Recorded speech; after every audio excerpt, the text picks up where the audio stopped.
முக்கியமாக தமிழ்நாடு பள்ளிக்கல்வித்துறைக்கு வந்து நான் ஏகப்பட்ட ஸ்கீம்ஸை நான் வந்து சுற்றி நிறைய இடங்களில் வந்து பார்த்துட்டே இருந்தேன். அவங்க வந்து ரூரல் கிட்ஸுக்காக ஒரு ட்ரைபல் கிட்ஸுக்காக ஏகப்பட்ட அண்டர் ப்ரிவிலேஜ் கிட்ஸுக்காக அவங்க எடுத்துகிட்டு வந்த திட்டங்கள் வந்து ரொம்ப பிரமாதமாக இருந்தது. நான் அதில் வந்து ஒர்க் பண்ண என்னோடய ஃப்ரெண்ட்ஸ், வாலண்டியர்ஸாக ஒர்க் பண்ண என் ஃப்ரெண்ட்ஸ் மூலமாக நான் கேட்டு தெரிஞ்சுக்கிட்டேன். அது ரொம்ப ரொம்ப ரொம்ப வேல்யூபுளாக இருந்தது.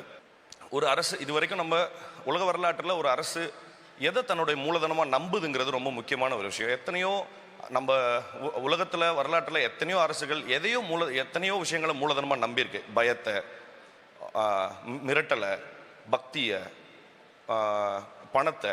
பட் ஆனால் நம்மளுடைய இந்த திராவிட மாடல் அரசு வந்து எதை மூலதனமாக நம்புதுன்னா அறிவை, கல்வியை.